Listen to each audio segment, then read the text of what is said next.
quiero felicitar a Mercader. Mercader en el día de hoy publica una caricatura magistral en el periódico, en el diario El Caribe. La redacción lo ha ayudado mucho porque le ha dado color al famoso paisaje de África. Una caricatura inteligente, bien pensada. Se trata de Leonel Fernández en un paisaje africano donde dice: León desaparece poco a poco. Dice Leonel, eso es en África, porque aquí no. Está magnífico eso de Mercader. Mercader con el amigo desaparecido Harold Priego pertenecen a un grupo de caricaturistas dominicanos que, por cierto, hemos tenido desde Jacinto Gimbernal hasta ahora una gran cantidad. Miche Medina. ¿Te acuerdas de Medina, Claro. Miche Medina, Harold, Gerald Ellis. Jerry le hacía una muy buena en el listín. Sí. Bien, hay muchas quejas del Ayuntamiento del Distrito Nacional. Nosotros queremos decir que las quejas son o de muchos proyectos que están estacionados o de muchas autorizaciones que festinan en el ayuntamiento. Ustedes saben que Roberto Salcedo es un gran síndico, no porque lo diga yo, sino porque lo dice el pueblo. Y el pueblo nunca se equivoca. Sería estúpido pensar que nosotros vamos a oponernos a una gestión que siempre es bendecida con el voto popular. Sin embargo, hay algunos nubarrones en esa gestión que Roberto se ha empeñado en no explicar, porque él entiende que su gestión es intachable y que él no tiene que explicarle a nadie y que él de prensa sabe más que todo el mundo porque él tiene 40 años en la televisión. Sin embargo, ¿qué pasa? Que hay un parque que tiene 10 años que no se ha terminado. ¿Qué pasa? Que en el ayuntamiento hay proyectos que nadie se explica por qué lo aprueban. Nadie se lo explica. Y otros por qué lo niegan. Lo que pasa es que parece ser que él solamente se ocupa de las cosas importantes. Tanto así que él no va a las sesiones del cabildo, porque eso es perder tiempo y oír babosadas. Entonces, Roberto Salcedo tiene algunos estamentos ahí adentro, algunas instancias que trabajan en el área de la construcción aquí en la capital y que parece que él no se está dando cuenta que están haciendo negocio ahí adentro, pero él no se ha dado cuenta, y le va a picar cerquita la cosa, le va a picar muy cerca la bola al amigo Roberto Salcedo. Pero como él es un síndico de 14 años que rompió todos los récords, no hay nada que hacer, nada. Señores, vamos a hablar un poquito de la Iglesia Católica y su Papa, pero antes vamos a recordarles algunas menciones importantes. Señores, uno de los problemas más serios que tenemos los medios de comunicación es cuando amigos de nosotros se meten en líos. Nosotros hemos pasado por eso y hay algunas situaciones que, independientemente de que no son sujetas a problemas de tipo judicial, el asunto es que el escándalo y la opinión pública a veces pesan más que todo eso. En este momento hay una serie de problemas, por ejemplo, que tiene la iglesia Dice, bueno, ¿y qué tiene que ver la iglesia? Bueno, que la iglesia, uno es católico, educado en colegio católico, de familia católica, y como dice un periódico digital, ¿qué es un católico? ¿Y cómo se cuentan los católicos? Es muy difícil, porque para ser católico lo único que tiene que hacer es estar bautizado sin preguntarle y decir que es católico. Eso se parece como a ser PRDista, que usted lo que tiene que decir es soy PRDista y ya lo es. Entonces, es muy difícil determinar realmente quién es católico práctico. Lo mismo pasa con un amigo entrañable a quien nosotros le debemos mucha salud de la que disfrutamos. Se trata del doctor Salomón Melhem. Lo mismo ocurre con un amigo que es el señor Jesús Barderas, una persona con nos une lazos de amistad desde hace más de 20 años.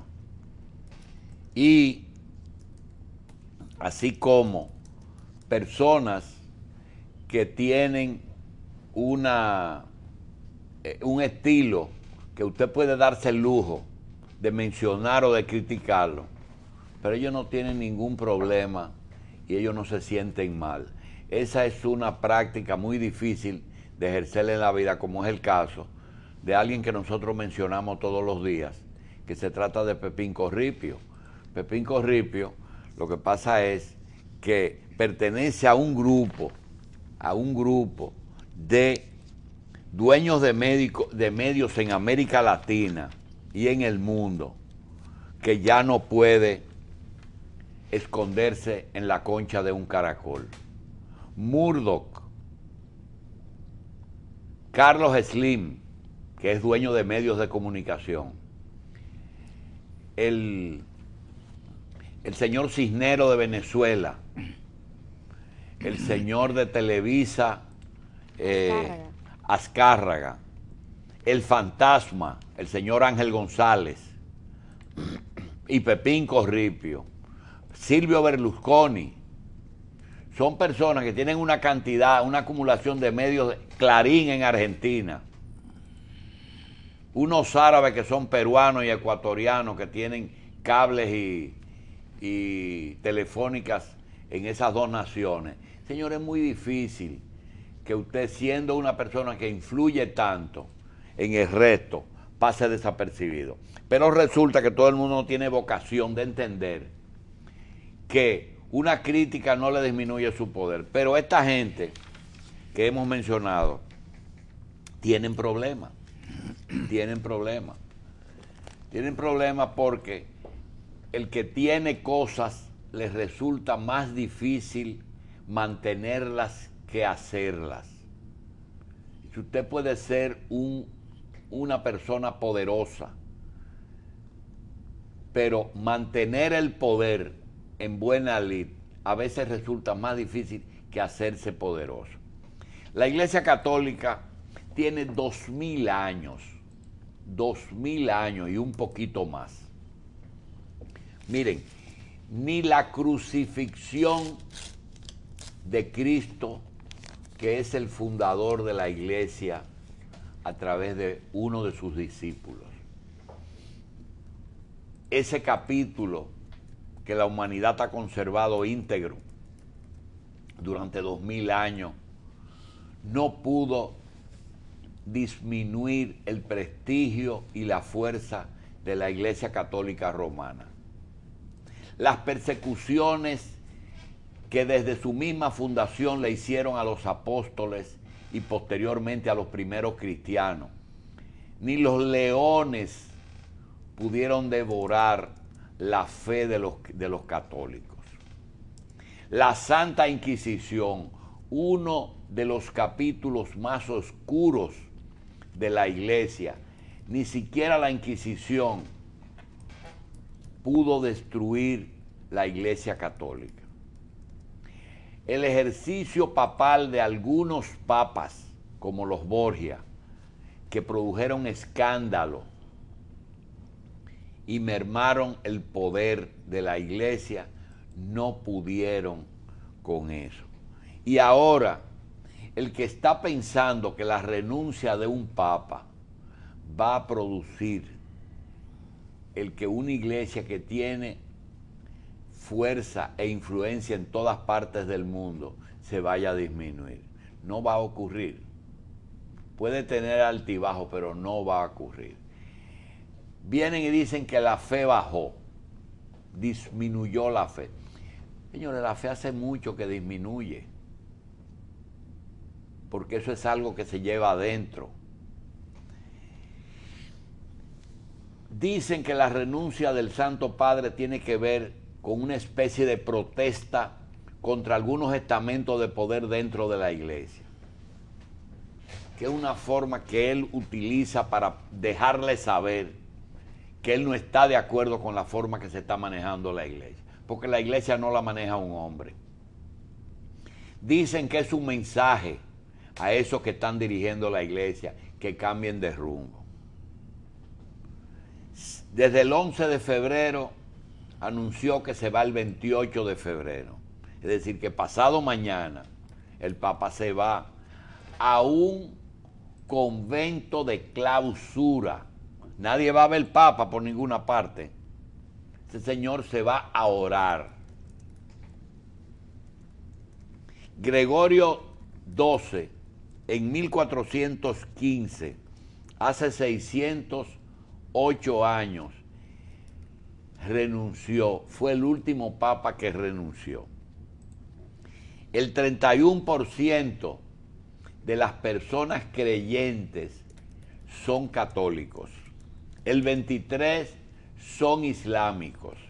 El 15% son hindúes. El 7% son budistas. El 0.2% son judíos. Y el 16%, unos 1.000 millones de personas, son no creyentes o ateos. Pero eso no significa que el 31% de los católicos vayan a misa, cumplan con los 10 mandamientos y cumplan con los 5 mandamientos de la Iglesia Católica. Eso no significa eso. Esos son católicos. Como tampoco significa que un musulmán o islámico, por el hecho de que se ponga frente a una mezquita, tire una alfombra en el suelo y baje la cabeza de rodillas, eso no significa que él sea un islámico práctico. Entonces, el problema religioso es un problema muy complejo. Las razones que se dice que afectan la iglesia están también afectando, o las posibles razones, a la Iglesia Católica Dominicana y a todas las iglesias. Porque ustedes vieron el caso de Jimmy Swaggart, ya él está predicando de nuevo. Y Jimmy Swaggart se me parece mucho a Bill Clinton. Bill Clinton se sentó en su escritorio, una jovencita que pasó la llamó y la metió debajo del escritorio. Jimmy Swaggart salía de la iglesia, cogía su carro y empezaba a buscar prostitutas por la ciudad. Pues Clinton lo religieron, a Jimmy Swaggart ya tiene su canal de televisión llorando de nuevo. Hay una diferencia. Uno tiene profesión de fe y el otro no. Pero son seres humanos los dos que se declaran a sí mismos como cristianos. Ahora, el perdón es también un ángulo importante del cristianismo. Mira, hay algunas situaciones que tú puedes justificar, pero hay algunas situaciones que necesitan mucha alevosía y premeditación. Cuando tú estás sentado en la silla presidencial del país más grande del mundo, tú tienes que estar consciente de que tú eres el hombre más importante de la tierra. Y tienes que acordarte de eso hasta durmiendo. Usted no puede, una muchachita que entre a la Casa Blanca, decirle, ven acá, dice que caí en tentación. No se puede. Lo mismo de un señor que sale de la iglesia llorando pararse a llamar prostituta para montarla en el carro. Eso no es caer en la tentación, eso es buscar la oportunidad. El que esté libre de pecado. Que tire la primera, estoy de acuerdo contigo. Pero el cargo lleva ciertas condiciones. Lo que decimos siempre, bailar merengue es malo. No es malo bailar merengue. Bailar una salsa es malo. No es malo, pero yo creo que Monseñor Agripino Núñez Collado o Monseñor López Rodríguez no le luce pararse en un colmadón y menear la colita, porque el cargo no lleva a eso. Bueno, eso es estilo, y ¿verdad? eso es tradición, y eso es tradición religiosa, norma religiosa. Sin embargo, no es pecado nada de eso. Eso no es pecado. ¿Qué cosa? Es una relación humana. ¿Qué cosa? Bailar no es Eso pecado. es lo que estoy diciendo. No es Yo pecado. estoy diciendo. Pero si lo hace, se le arma un lío. El otro asunto es lo que dicen por lo que el Papa renunció, que afecta también todas las iglesias. Hipocresía. No tenemos que hablar de eso. La cantidad de sacerdotes y obispos que han sido acusados y sobre todo un abuso de confianza. Señores, cuando usted coge su hijo y lo manda al catecismo, o cuando coge su hija y la manda a la iglesia, y el cura, en vez de impartirle religión, lo que abusa de él, ahí hay dos violaciones. Una, el hecho en sí. Y segundo, el abuso de confianza. Porque usted se lo manda por confianza, porque lo está mandando al sitio más seguro.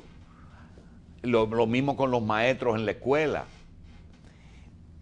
Divisiones internas. Todo el mundo sabe que la iglesia siempre ha tenido corriente. Ustedes tienen, en la misma iglesia dominicana, hay un padre economista y un padre socialista, porque no es lo mismo el padre alemán que el que está en la frontera, Regino. Tienen dos funciones diferentes y dos formas de pensar diferentes, aunque quizás sean jesuitas los dos. Apoyo a los pederastas. Dicen por ahí, los bomberos no se pisan la manguera. No le toca a la iglesia combatir la pediatría, pero no someterlo a la justicia, porque la iglesia americana ya ha quebrado, ha tenido que pagar miles de millones de dólares por asuntos que son individuales. Cuando un cura abusa, yo entiendo que no es la iglesia católica que tiene que pagar el dinero. No es la iglesia católica que tiene que pagar y sobre todo personas que cuando eran niños lo hicieron y ahora fue que hablaron cuando aparecieron las demandas. Calumnias, falsedades, chismes, eso dice el Papa. Condicionar el cónclave. Por primera vez oficialmente se ha dicho que grandes potencias influyen en la elección de un Papa para buscar algunas, pero todo el mundo sabe, señores, que Gorbachov, Lech Walesa y Juan Pablo II influyeron mucho en la caída del régimen comunista, todo el mundo lo sabe, y que Pío XII era ligeramente antijudío y medio pro-nazi. Se decía eso, que Pío XII apoyaba ciertos gobiernos de fuerza. Ahí aparecen la fotografía con Trujillo y con Franco. Entonces, en el pasado Estados Unidos influyó en las elecciones de Papa y ahora no se quiere que nadie influya. El lobismo gay, esa palabra se usó, es decir, cardenales que están gestionando con una actitud más suave frente a la homosexualidad, al lesbianismo y a la homosexualidad. Dinero, sexo y poder están primando en esas elecciones. 300 páginas de un grupo de cardenales muy de avanzada edad que han preparado un informe que dicen que fue el clímax o la gota que derramó la copa que hizo que el Papa renunciara. El informe de las 300 páginas. Otros se van más lejos y parece que es una tónica de la iglesia ahora. El maligno está haciendo presencia en Roma. Pero esta semana oímos esa expresión en 2 sitios. En la Catedral de La Vega hay advertencias muy serias de que hay eventos de la sociedad en que el diablo está haciendo su presencia, y aparece en Roma. Parece que se va a esgrimir el argumento del miedo. La gente le tiene miedo al diablo, porque la fe está basada en 2 cosas, o en el amor a Dios o en el miedo al diablo. A veces el miedo al diablo pesa más, macho. Hay algunos que son el diablo mismo. Exacto. Entonces están usando eso. El chantaje. Hay muchas cosas. La pederastía, que es Pederastia. cuando hay inclinación de un adulto por un niño, inclinación sexual, homosexualidad, corrupción. Se dice que el Papa claudicó frente a retos que todos los humanos están obligados a enfrentar, riesgos y peligros, que fue una falta de responsabilidad,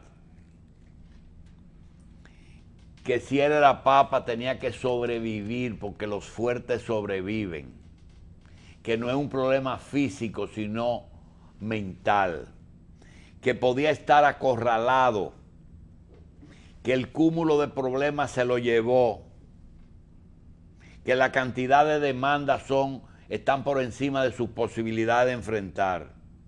El aborto, la eutanasia, el matrimonio gay, el lesbianismo, el control natal, las pastillas anticonceptivas, el preservativo, el celibato, es decir, el matrimonio de los curas, los escándalos financieros del Vaticano, el Opus Dei, el lavado del Banco Vaticano de bienes raros, de dinero extraño, los papeles del mayordomo que se robó y él perdonó, y el uso de los fondos del Vaticano en inversiones de armas de guerra. Es decir, que el dinero de la iglesia se usó en la construcción de barcos de guerra. Eso es todo lo que se dice de ahí. Ustedes pueden estar seguros que todas esas barbaridades, que son algunas de tipo moral y otras no van a destruir la iglesia.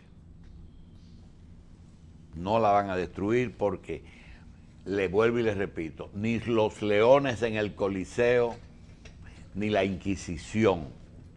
Quemar vivo una persona por no ser católico no destruyó la iglesia. Eso es lo que nosotros pensamos en ese sentido. Vamos a hacer una pausa y vamos